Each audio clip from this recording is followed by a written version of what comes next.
Hey, Vinny Melkus Outdoors. Haven't been on here in a while. I had a video that I was really putting together. It's about hunting in southern Arizona. Like one time I got lost all the footage. So that sucks, right? But anyway, I figured I'd get on here because it's been a while, and I wanted to talk not about what's going on in the other parts of the fishing industry, like the St. Lawrence River, the rookie elite dude that won, the Japanese angler, who I've always put on my fantasy team when I was doing fantasy on there. But I wanted to talk about the Western Regional, Western Divisional, Regional Bass, whatever qualifier, which happens to be on Lake Powell, which we've talked about in the past, how the water conditions in Lake Powell Mead and all that jazz has affected other tournaments, and the precarious situation that it has put, fishing in the area. But the water levels come up. We've had a stellar year on that. So they're holding this here in a few days at Lake Powell. I think it's at a Wallweaver Page on the southern end, which Lake Powell is like a home lake for me. Only I'm more familiar with the northern end, the Bullfrog area, north of that and slightly south of that. I've fished it my entire life. My favorite lake in the entire world, if I had to pick one place, it's Lake Powell. It's an amazing fishery.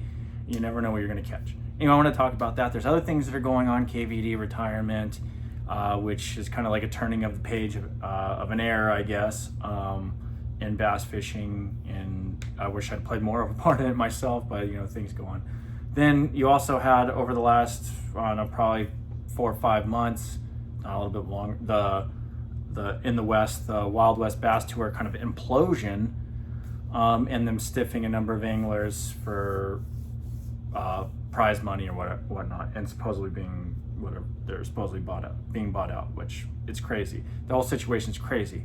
So I guess we'll start there real quick, and then we'll get into Lake Powell. If you're not familiar with the Wild West Bass Tour, they had a unique deal that was going on out west. It was originally, I believe, founded by Gary Dobbins, and then he sold it, and then they took it from there, and they created the Apex Tour, which was kind of like that, like a blending of various formats, which is pretty awesome. But one of the cool things that really separated it is the no practice deal. You just show up on the lake, but then you also had, I believe it was catch and weigh, or there was like you scored points for the amount of weight and then also the number of fish, and it was pretty crazy. But the fact that you just show up and fish was awesome.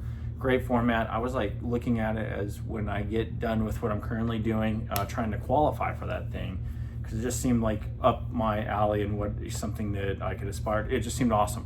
But anyway, supposedly they basically became insolvent. Dang it, I just had a drink somewhere. Give me 1 second. They became insolvent or whatever. They're stiffing a number of anglers. I know there's some guys that are pretty well known that have a little more situational awareness of this, like Ken Ma is probably a good one to look into, or Ish Monroe even. They probably have a lot more information on that. But here's what it does do, is it kind of paves the road for WON Bass, which is the organization of choice, pretty much the creme de la creme out there. And hey, stop it, dude. You're always, whenever I do a video, this bugger likes to go over there and start making a bunch of noise. But anyway, so WON Bass, hey, chill it out over there, all right? Dude, I'm on the video, right? It's a little bunny, so she doesn't know any better, but every time this thing's on. Anyway, WON Bass has taken the forefront of the West. It always has kind of been, and then you had Wild West Bass, but WON Bass is including another event. Are you out of your mind? Hey, dude, are you out of your mind? Come on. You sit here all day and you won't drink water, and then all of a sudden turn this thing on and you become a waterholic. Anyway, so WON Bass, if we can get that, WON Bass is, dude, hey, you making a video over here, all right? So WON Bass is taken, in my mind, they're running away with the West. They kind of always have been. They're the tournament trail of choice. You got Mead, you got Mojave, and they're going to run Clear Lake, and then, are you out of your mind? And then Mojave or Havasu. So you got like basically a tournament trail now out there with WON Bass. It's awesome. And then you got Mark Lazon from Bass Angler Magazine. he's kind of trying to pick up the pieces of what Wild West has left and starting his own thing too. So that's interesting. But I think one bass is pretty much where it's at out there. And that's my kind of my plan, Toyota Series and one bass in the next year or two to really heavily fish those. Okay, so let's get into the Western Regional. Lake Powell, if you're not familiar with it, it's like gigantic, one of the largest lakes in the country. Beautiful, no development hardly anywhere, just a couple ramps. Over the last couple years with the water level down, you have all this brush, tamarisk. I've always called it tamarack bushes. That's sort of my family. I know it's wrong or whatever probably, but these bushes, they grow up and they're like these kind of, I don't know, coarse, thin bushes, but they'll grow up and the water will move into them. And then there's a few cottonwood places where there's some springs, but they're hard to find if you can find those. There's largemouth and stuff all over. So you got tamarack bushes, you got actual tumbleweeds and stuff that are going to be permeating different various areas of Powell. A lot of tamarack bush. I'm going to call them tamarack. I don't give a crap what anybody says. But anyway, so tamarisk or whatever you want to call them, tamarack bushes are going to be flooded up because they've grown up over the last few years. That usually precipitates a huge move of largemouth and smallmouth and crappie and stuff into the shallow areas, even when it's hot like this. That's because Lake Powell is a 2-story reservoir that has current flowing through it, so you constantly have oxygenated water that's, at least in the northern especially, oxygenated water. It doesn't really deter fish from being up shallow, especially in the early morning and late evening. And then you also have stripers that are pushing shad up. We're getting into that area where the shad are now at the 1.5, 2 inch, I'll show you the thread fin. Now the gizzard, now they have those in there. You're talking about 2-3 inch shad, but especially thread fins are at that stage of their life where the stripers are really going to be pushing up boiling, especially in the early morning hours. And as you push through the day, there'll be various little pockets of boils. What this does is it actually attracts some of these largemouth, smallmouth that sit underneath them. They don't boil like they do in other lakes because the stripers are just vicious. Then what they'll do is they'll wait for the stripers to push them closer to the shoreline, then they'll get involved, or they'll wait underneath the boils and pick off the injured ones. Sorry, I got something in my eye too. So you got all that kind of stuff going on. If it were me, because now you have this dynamic, which I've seen this dynamic in Powell before, and roughly around this time of year, because a lot of guys are going to assume it's hot summer, and they're going to make assumptions about the lake that may not be true.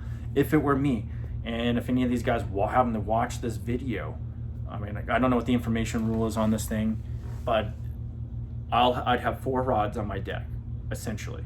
All right. So I'm going to go over them, because here's what's going to happen. You're going to have fish up shallow.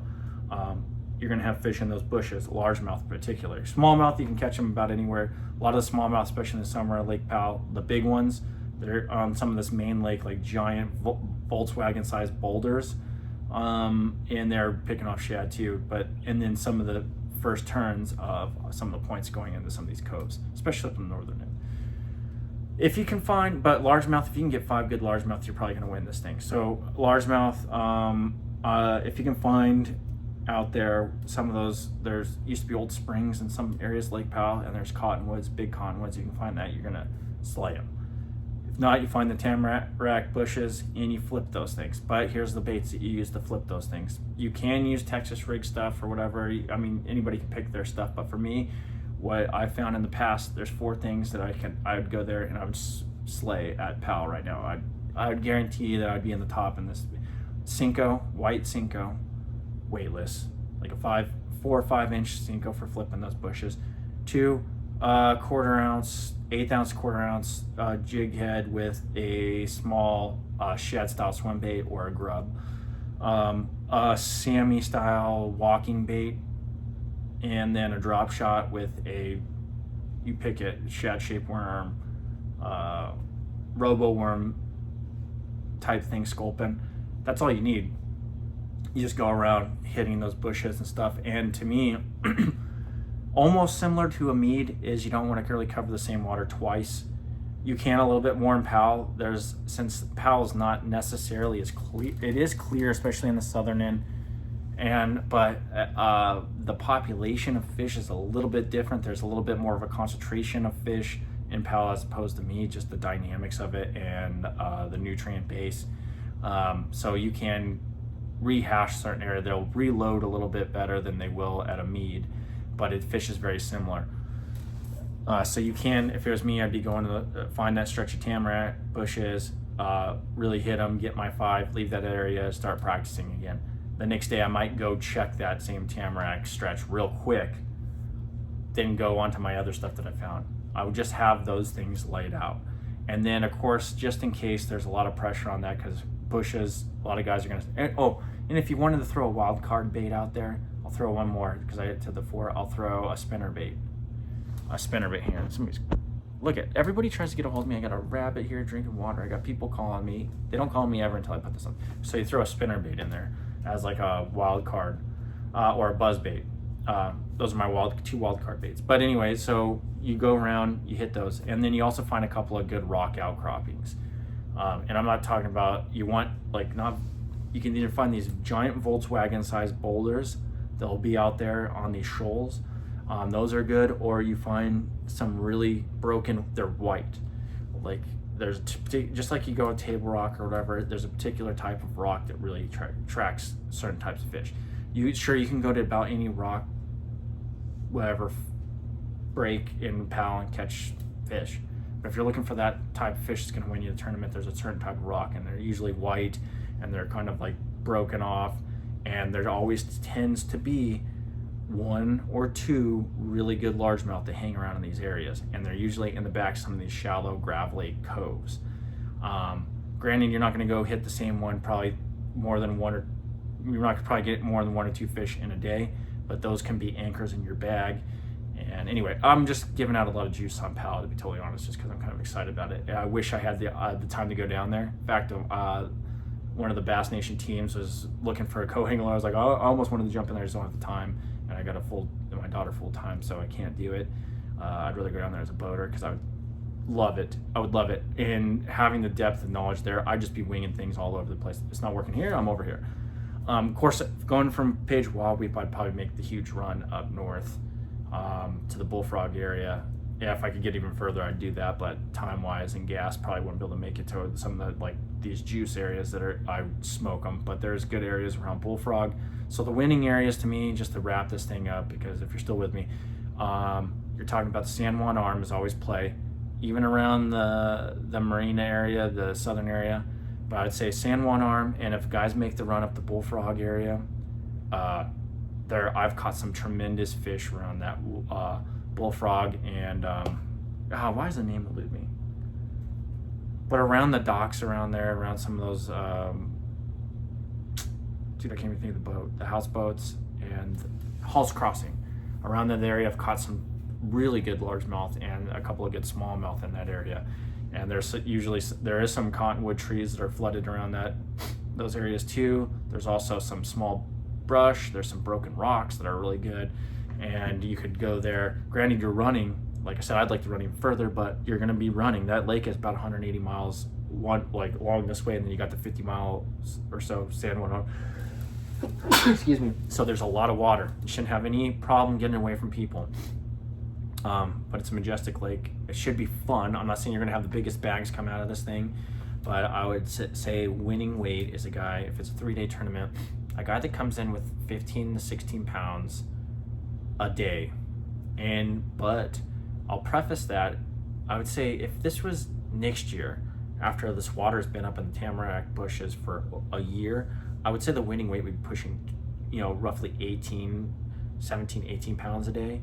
But since this is the first year on this first initial spike, so you have a number of years of drought, and this comes up, usually there's a lag time between fish population and fish weight in this lake when it comes to this stuff.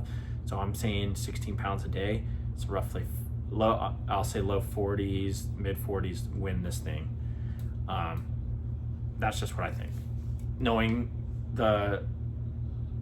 what kind of fish are in there. Granted, I'm more familiar with the northern end than the southern end. If there's the northern end, like if you're going on a bullfrog or in there, I'd say you could push 20 pounds a day in various locations. But I'd say more like 18, I guess. But next year, if they did this tournament at Powell again, I'd say 17, 18 a day. You'd have to be around there. anyway, I'll leave it there. Like, subscribe. Hopefully we'll do some more content. Just been a lot of things going on in my life on a personal level. Now pretty much I had at one time 50-50 custody, or more like 75. I'd have my daughter a lot. I've had her a lot, and she's got school and cheer and all that. Now I got her 100% of the time, so it's a little harder for me to get out and fish and or hunt or do anything. So it's just one of those things. So maybe I'll just have to be doing a lot of talking, a lot of tips. But hopefully later on this year, next year for sure, we're gonna be doing a lot more fishing. Maybe not in the Midwest anymore, but back home in the West. And maybe not as many tournaments yet. Probably do tournaments in 2025, 2024. Looks like I'm gonna be doing a lot of maybe small tournaments and just going about my business, hitting some of my favorite lakes, being back home. So anyway, appreciate the support. Talk to you later. Peace.